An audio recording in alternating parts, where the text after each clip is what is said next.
welcome. I'm Bonnie and welcome to Hallelujah Place.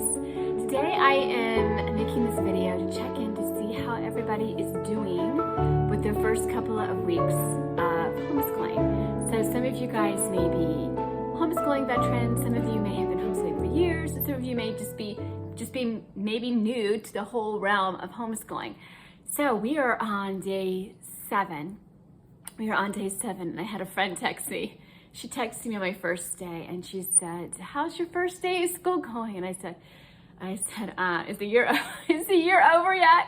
Because sometimes it's the first couple of days, the first couple of weeks, it's gonna need a lot of adjustments. You're trying to figure out your flow, you're trying to figure out what works right, what you need to get rid of, what you need to spend more time on.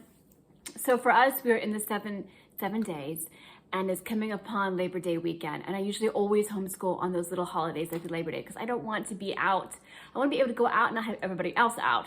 So I thought, you know what, this year I think I'm going to do it a little bit differently. I think this year, we're going to actually take off Labor Day, even though I haven't said anything, because even though I'd rather be homeschooling those days and then taking days off when the other public kids are already at school, I still want to have family time. And so since my husband's not working on that day and it's our anniversary that weekend, I kind of really want to take Labor Day and just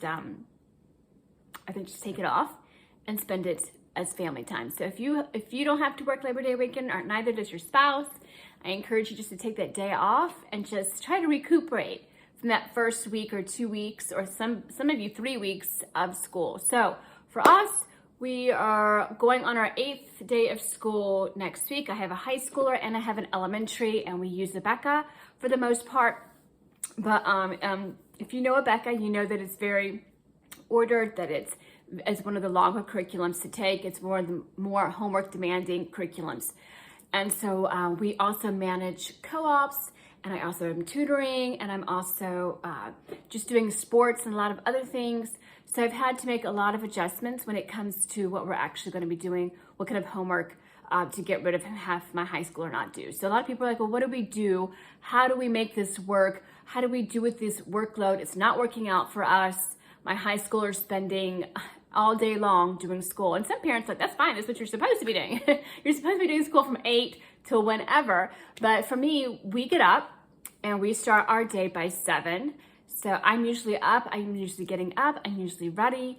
Sometimes I'm really tired, but I still try to get up around 6. And my kids are up by 7. My high schooler has an alarm. He gets up at 7. Sometimes I have to go wake him up, and it's only the first couple weeks of school. And we get up at 7 and we have breakfast, and we just try to wake up for about an hour. And we usually always try to start by 8 o'clock. So if you start early, you end early. So that's one of my tidbits. Try to start early, and then you'll have more time in the end of the day. So at 8 o'clock we start, and we usually start with Bible. Becca's really big on Bible, and they have a Bible curriculum. But for this year, we're not starting out on Bible first. We're starting doing our Bible last. And for me, I kind of felt a little bit guilty about that. You know, you start your day with doing devotions and all that kind of thing, which we do. We do pray at the table. We do that. But I think it's also good at the end of the day. But I wanted to start with my high schooler doing a subject that was important, doing a subject he needed to be awake for. So to use those early morning hours when they're more awake and they're more refreshed, to have a harder subject so he can focus more. So we opted to do biology first, and after biology, I can't even remember, it's second week, we do biology first, and then we do geometry together. So he does biology, and then we do geometry, and then I think we do, I can't even remember the order, and this is just, he does grammar. So grammar has been really, really hard for us. So far, it's always been a hard subject. So we do biology, we do geometry together, then we do grammar, and usually during that time, after he does grammar, we'll start lunch, and then after lunch, he has world history, he has Spanish, he has the Bible at the end of the day. So there's a lot going on in each of those subjects. There's a lot that's going on during class, which is book work, and then there's also a lot going on for homework. So For us, homework hasn't been too bad yet because you're in the first couple of weeks and you're first starting out with the homeschool. Some kids don't start having homework until the second week. So for my elementary, he doesn't have homework in his curriculum until I think day 6. So they started off, and then day 6 he starts doing his homework.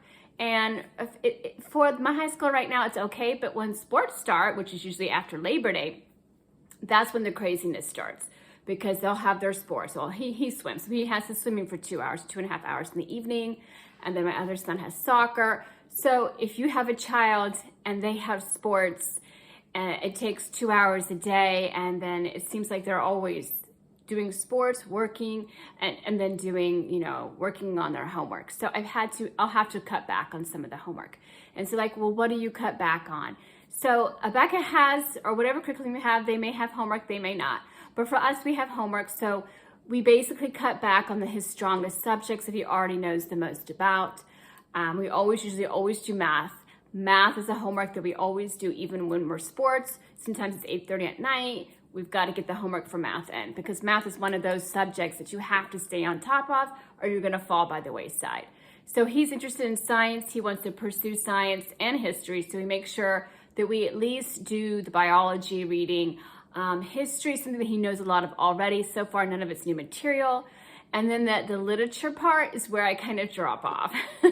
So there's a lot of literature reading, pages and pages and pages of reading. So when we're crushed for time or when it's late, I don't want to push my child to the maximum level. So homeschooling, one of the benefits of homeschooling is we don't have to push our kids so hard. We have we have the willpower to say, you know what, you don't have to read this story right now. Just pay attention to it in class, that kind of thing. So that's what I do. I say, don't read it right now. We'll just go to bed early, or we'll just do this instead, and focus on the core subjects. So literature is good. Spelling, he knows. The spelling is easy. Sometimes we don't do the spelling homework. He's in Spanish right now, and we're taking Spanish through Rebecca, and he's really kind of good with Spanish and vocabulary and dictation. So sometimes they'll have you, write this list 5 times, and he'll have to write the list. I only have him write it 1 time. So for those of you who are like, how can we cut back on the homework? If we're using Rebecca, don't make them do so many repetitions of it. If it's not necessary, don't make them do any. Right now for us in geometry, there's not that much homework, but there was a ton in algebra. So I just have to cut out which ones, do one problem with this and do one problem with this other type of problem, and not do so many other problems, because you don't want to push your kids to the maximum level. You don't want to stress them out. That's one of the reasons why I homeschool my children. I homeschool my kids because I don't want them to be overloaded, stressed. I want them to be able to relax. And since we homeschool our kids, we have that option to give our kids that.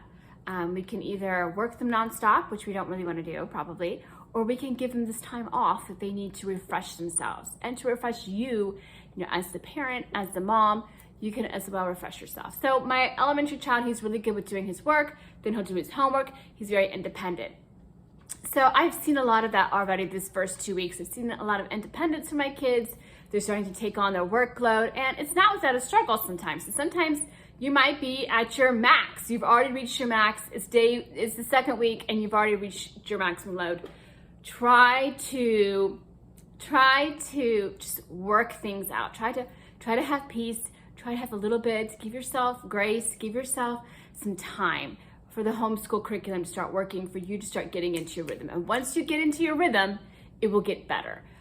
But for me, I'm just like, I want my kids to have a good year. I just remember to always just try to be happy, even though I feel like I'm overloaded and I can't do it. I try to just relax and enjoy the time that I have with my kids, enjoy the time that they have with me. I want them to remember these years with me as their mother, as being fun and rewarding and silly, and not without following rules and doing the workload, but I want them to have a good time. And that's another reason why I wanted to homeschool my kids, because I wanted to see everything. I wanted to be with them as much as possible. I wanted to, just be able to have that time for them that I wouldn't have if my kids went to public school.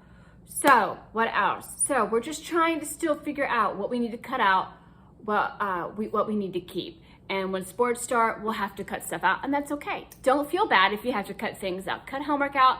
The public school systems are probably not doing that much homework anyways, so just cut it out. if your kid starts to struggle and your children are going downhill and they're failing every test, then you need to start picking up.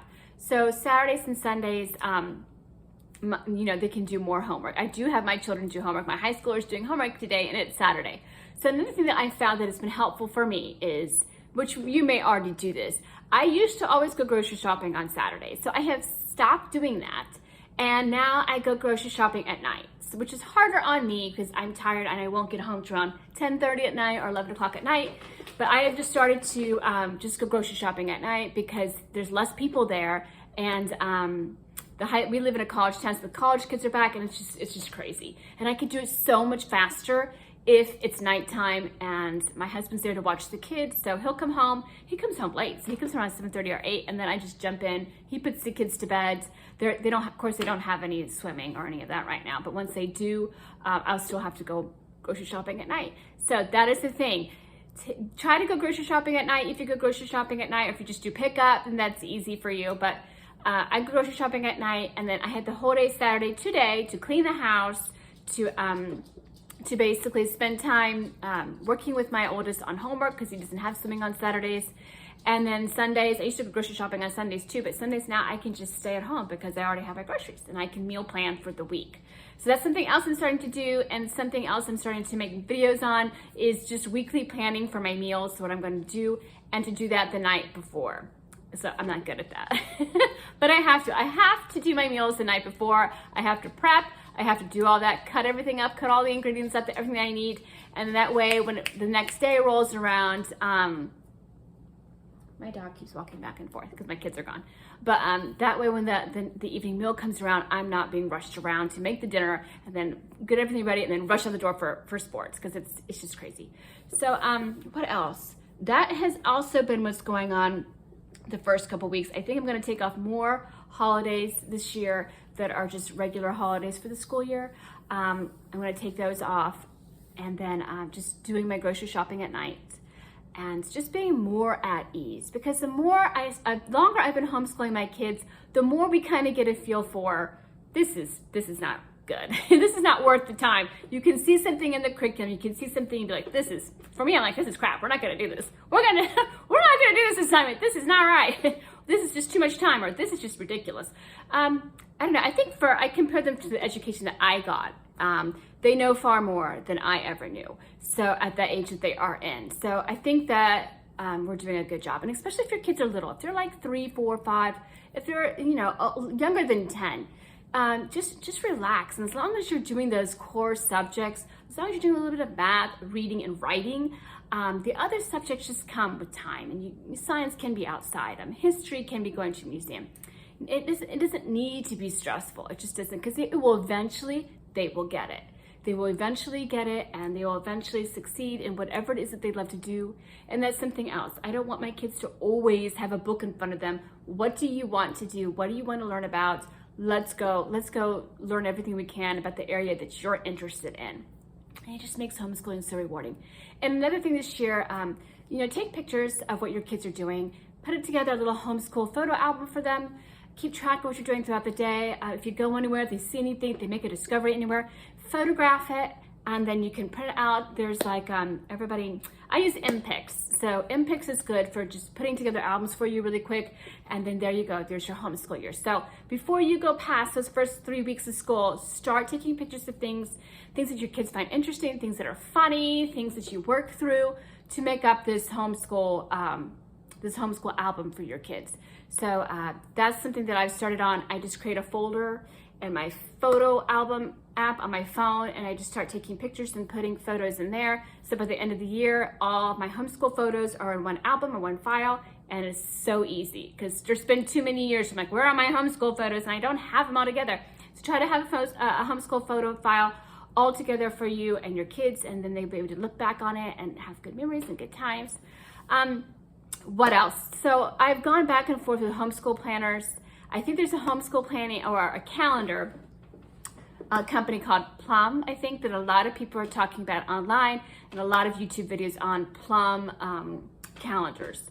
But I looked at them briefly, and they're kind of expensive for me. But I think that they do have a lot of discounts going on. So if you're interested in doing a calendar, check out Plum.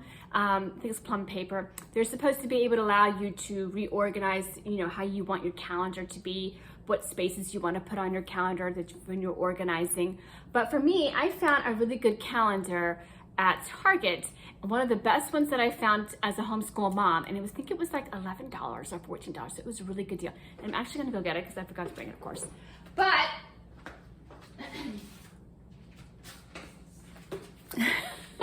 I know I need to be more prepared. I wanted to show it to you. I can't see it because I don't have my glasses on. But it's called Yao Chang Blue Sky. And I'm gonna look it up and link it below if you can buy it on Amazon.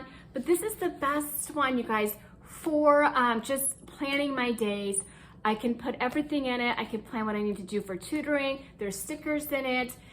You don't really need stickers, but it's fun. And there's just a lot of space for everything, and it was not that expensive. And I like the efficiency of it. So it has this photo sleeve that you can put whatever you need to put in it. And I have our handbook for the co-op that they're attending, but then it has the flowers on the front page. It's a weekly and monthly planning calendar, and it has the stickers in it, and it has the goals, what my yearly goals are, my hopes are for homeschooling this year. Then it starts in July, and it has August, so you can just fill it in. It has the whole calendar view. And then it also has a weekly space for you to put all of your weekly notes. So I like that it has a ton of space for those days, and that I can put whatever I need for the month here. So if I want to do meals or anything, I have a ton of space. I'm trying to find something that's not used to write what I want for each day. And I just like it. I think that's basically all there is for me for a weekly calendar. And it has a list of all of the holidays on the back, and a section for you to keep notes in the very, very back for the following year. So I find this just to be enough space. Let's see if I have anything for March. I've already got swimming and stuff in there, March 2024. I like that it gives both the grid view and it gives you a paragraph view where you can just write all your notes. So if you're still needing a calendar, you don't like the calendar that you have, check out Target. It is the Blue Sky by Yao Chang, and I really, really liked it. I also use my Mary Engelbright calendar. I have 2 calendars for fun, but that one has been allowed me to give me more space to write down my thoughts and what I hope to do each week and all that kind of stuff, so I have enough space. Other than that, for my calendar planning, I usually always have a devotional that I do to help me get through this homeschool year. I'm reading quite a few books this year, but this one I recommend if you haven't read it and you're a new homeschool mom. Maybe you're getting stressed, you're getting burnt out, maybe you have a lot of little kids, or you just don't think that maybe homeschooling is right for you, and you're trying to feel like maybe you should put your kids back in public school, or maybe you're not doing it right. There are a lot of people that I've talked to already that are already frazzled this year. They're already worn out. I'm worn out already as well. But, give yourself a break, take those days off. Take a day off, even if it's not a holiday, just to recoup and, become friends with your kids again. And this book has helped a great deal.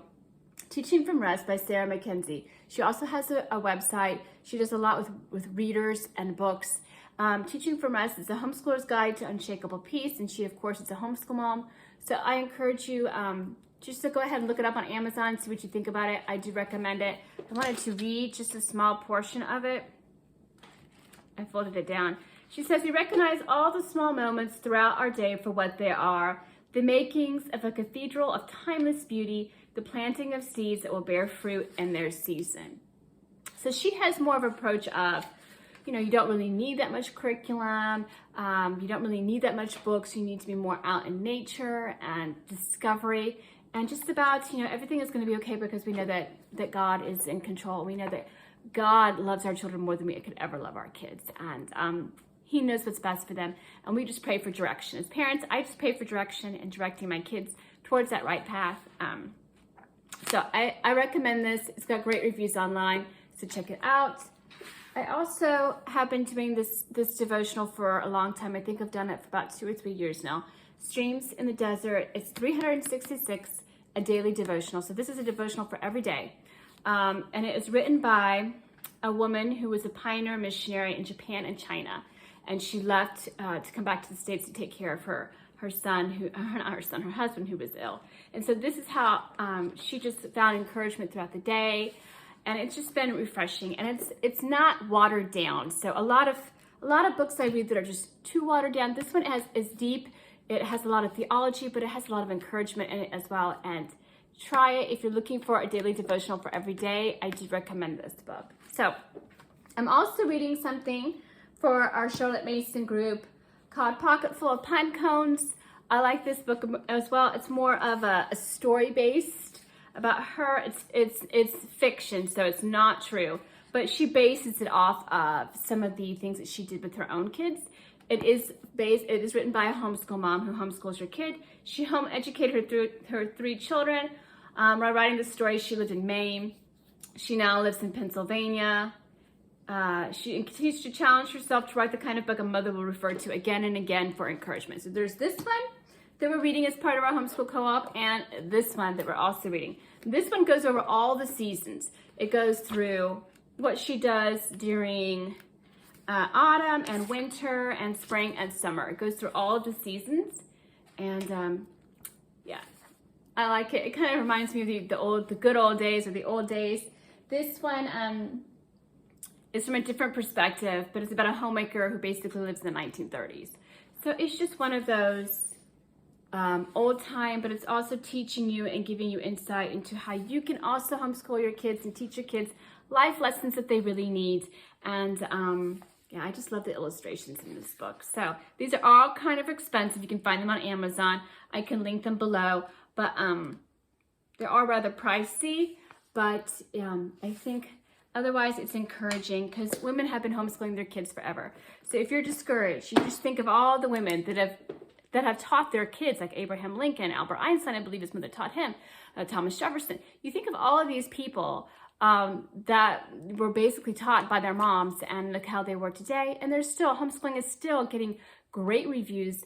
There's a lot of data that supports the fact that homeschool kids, they're smart, they can comprehend well, they can work out in the world, they can do all the things that regular kids can do too. So I just encourage you that if you're feeling down and you're feeling depressed and you feel like you're not a great homeschool mom, especially if you're a newbie, just work on, being at rest, and work on just enjoying and loving on your kids.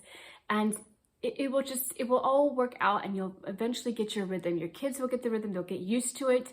If you have children and they're being, children are children. They don't want to really do a lot of schoolwork, but, there's gentle encouragement, there's gentle leading, and just encouraging your kids that this schoolwork is for their benefit. And so I've been telling my 6th graders that, you know what, if you don't read this, or if you don't understand this concept, you're just really hurting yourself, because this is a concept that's taught in all schools. And this is a concept that everybody knows. This is a fact that everybody knows.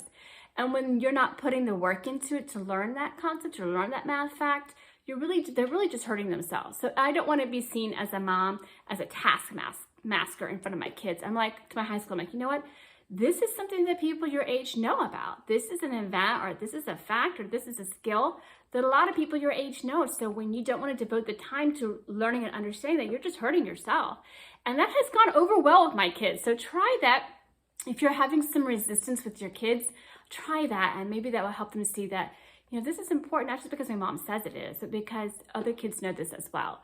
So that has been the first week and a half so far of our homeschool journey. We're just trying to tweak things, trying to get things to work, just trying to manage things. And then I'm sure as the weeks go on and we finish out that first quarter, we're doing the first quarter, I'm sure somebody will get sick and then we'll get behind or something crazy. And that kind of stuff plays in, but just be at peace, at rest. Homeschooling is supposed to be liberating, and it's supposed to be free. So don't be hard on yourself, because it's just going to affect you, and it's just going to hurt your health. It's going to hurt your physical health and your mental health. So just breathe and do like these deep breath prayers, and just breathe in and say, God loves me. God is watching over me. God cares about me and my family. And then just breathe out, and just, try to have less stress about it, and just try to enjoy the time that you have with your kids. And that's what I've done. My kids are almost in high school graduating. So I've been there. I know if you have little kids, I know what it's like. And also as high schoolers, but let me know what your first couple of days were, your first couple of weeks are. Let me know how you've changed your schedule. Let me know what has worked for you, what things you've had to pull back on. And I know there was something else I wanted to say about homeschooling, but I think that's it. I just wanted to encourage you. Those first couple of weeks are always hard, no matter what year you're in. If you watch this video a year or two from now, it's still going to be hard those first couple of weeks, but give yourself some grace, give yourself some time to figure out what works.